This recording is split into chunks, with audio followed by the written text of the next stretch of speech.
Hi everyone, Bernard here. I hope you're all staying safe and well, and welcome to my film and TV channel. I hope you enjoy what I've got for you today, and please check out as you're watching this little links on screen as well for different things on my Facebook and Twitter, and of course my football channel as well.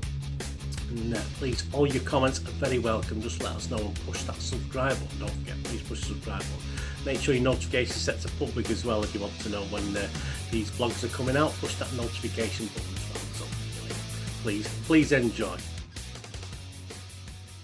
Right, today we've got our film review for you. This is available now on Netflix here in the UK. That's at today's date, which is the 6th of August 2021. So all scores and reviews are at that time at 9 PM UK time. So yeah, it's available on Netflix. You can also purchase this as well. I'll give you the details later on where you can purchase it if you want to buy and own this one, which has been out a little while, but as I say, it's brand new to Netflix, so I thought I'd take a look. And it's a reboot, yes, although we'll talk about that as well. Not very, some people aren't very happy about that. I sort of agree to some point with it. And it's called Wrong Turn, this. So obviously, if you remember the original back in 2003, we've had various follow-ups as well. But I had this in my video shot, the original back in 2003. And I did enjoy the original, I must admit. I did enjoy the first one. This was originally known also as Wrong Turn, The Foundation. 18 certificate, 109 minutes. Of course, a horror film directed by Mike P. Nelson and written by Alan McElroy. It's they do state it's a reboot of the Wrong Turn film series. So that's caused a bit of consternation, but a little bit more on that later. This stars Charlotte Vega, Adaine Bradley, Emma Dumont, Dylan McTee, Daisy Head, Bill Sage, and Matthew Modine. Yeah, international co-production. This one, the US, Germany, and Canada have all got together to put this. I'm not sure what the budget was, but it's not too bad. It's not.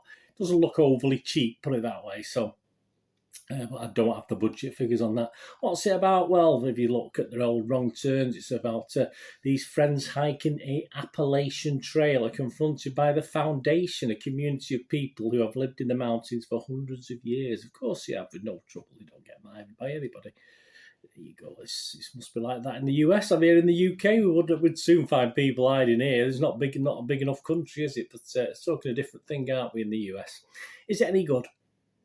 Well, Rotten Tomatoes, the site gave it a 65% positivity rating. That's not too bad. An approval rating.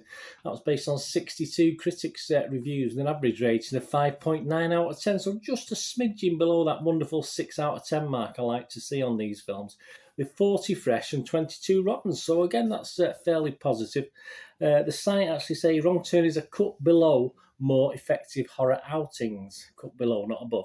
But viewers in the mood for some gory chills will find that this franchise reboot does more than a few things right. Yes, yeah, I don't disagree with that critique, to be honest with you. One of the rottens, though, was one of my Ian Freer for the Empire magazine. Obviously, I do subscribe to the Empire.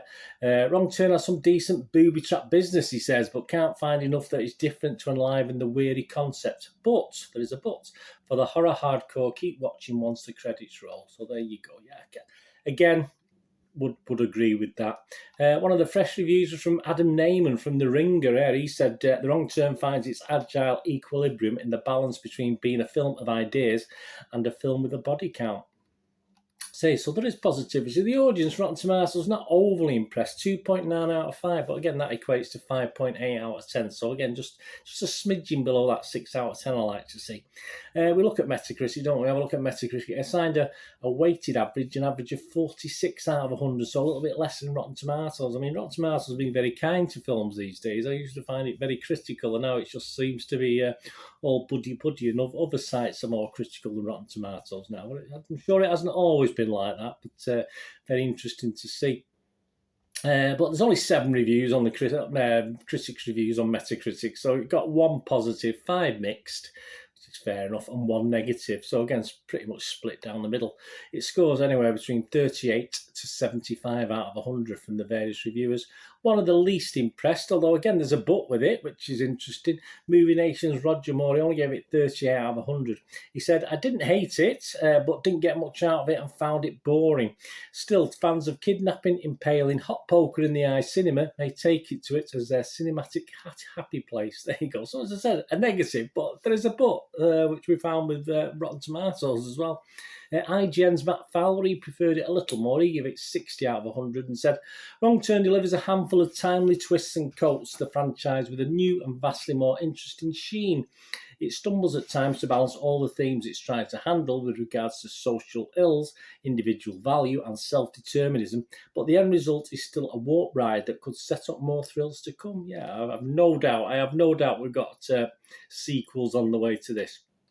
Internet Movie Database, Joe Public, you and me. Interesting score, yeah. I mean, I wasn't surprised. 20,771 reviews, and it's averaging 5.5 out of 10. So again, just a little bit below my sort of splinters in the bum score, I call it, where I wouldn't say I wholly recommend it, but it was okay. You know, you might get something out of it. So, and of that 20,771, 11,579 gave it a score of 6 or more. So that's 56% of the public on Internet Movie Database. So again, it's getting consistency, aren't we? Anywhere between 5 and 6, which I think is fair enough. And that brings us on to my little splinters in the bum score or not. I will say now it's a not. I've gone one way or the other.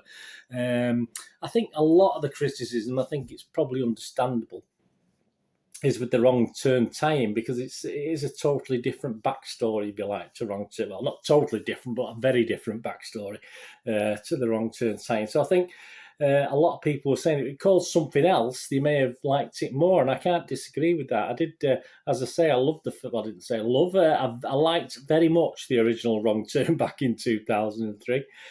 Not so much its sequels. I don't know, there was 2 or 3 sequels. I can't remember now. And this really is a bit of a change from that. As I say, it does link in with the name. They are trying to obviously promote it as a Wrong Turn. So from a commercial point of view, I can fully understand what they're trying to do, but it sort of backfired a little bit because there's a lot of people commenting about this isn't Wrong Turn, etc., etc. So if it had another title, I think it may have done a little bit better. Not just from me, from a lot of other people as well. It was a film for me of 2 halves, actually. I enjoyed the opening half of the film. I thought it was very good, what you'd expect from this sort of thing, setting it up. I was pleasantly surprised as well. You know me and some of these actors and young people, I couldn't care less whether they live or die sometimes, some of these characters. But I sort of quite liked 1 or 2 of these, so it was all right. I wanted him to sort of survive or whatever as the thing went along. So that's a plus point for me, because if you ever watch any of my vlogs and reviews, usually I find the characters and the personalities, I couldn't care less one way or the other whether we got the throats ripped out or not, to be honest with you. But I did find these young guys okay in this, so that's very, very important to me when I watch these sort of films. It adds a little bit more to it if you sort of you feel part of the group, or you want them to do okay, doesn't it? So that does help. And I did like the twist. There's a nice little twist halfway through, but they don't quite know where to go with it, and that's the problem. It doesn't quite work. It will become a little less once we had the twist, become a little less interesting. You know, I thought, oh yeah, I like this, and I was thinking back to the first half of the film and certain elements of it, and is that right? Is that right? It's the sort of thing where you think, yeah, that twist sort of turns out right, but the second half, as I say, got just a little bit silly for me. It just got sort of lost its way just a little bit. But again, I didn't mind the ending. I want to say I didn't mind the ending. That I'm talking about literally the ending and a couple of minutes of the credits, because actually the film continues as the credits are rolling at the end. But yeah, I did enjoy the last 5 minutes, but I was a bit not as impressed with that second half of the film, to be honest with you. I think it lost its way just a little bit. So there you go, my score. As I said, I was going to come down one way or the other. I've sadly not come down way of the positive for this, but as I said, it is what it is. It's okay. It's not a total disaster. But as I said, I can understand the critique, both positive and negative, for this. And for what I think is a reasonably small budget horror. It tries hard, it's not too bad, but it doesn't always quite work. So I'm only going to give it a 5 out of 10, which I say is just about half, because I enjoyed half the film basically. So I'll give it a 5 out of 10 because I did enjoy half of it. Forget the wrong turn link, and it may have been a 5.5 out of 10 from me. A splinters in the bum one, where I thought say, oh yeah, it was okay, please, but I'm not going to heartily recommend it. But yeah, so without that wrong turn link, without the title wrong turn, it may have just scraped a 5.5. I'd be pushing it to give it a 6, to be honest with you. But as I say, it wasn't a total disaster. So there you go. Let me know if you get to watch this, and you say if you want to watch this. Let me know what you think. Anyway, of course, as I said, it is showing on Netflix here in the UK as at I said August before, didn't I? My apologies. It was in September now, aren't we? As at the 6th of September 2021. And it is available to buy online. Yeah, you can still buy it online at from about a fiver for the DVD or £7 for a Blu-ray. So if you do see it and watch it and want to own it and keep it, as some people do, it's out there. So there you go. Anyway, I hope you enjoyed that. Let me know your thoughts. Thanks for watching. Have a good day, rest of the day. Have a great one. Look after yourselves, look after your friends, look after your families. More importantly, let's all look after each other. So we meet here again on the Film and TV channel, or perhaps on a flick across. Have a check out my Citizen channel, my football channel about my team, Manchester City. Until then, wherever it is, please stay safe, everyone. Thanks for watching. Bye for now.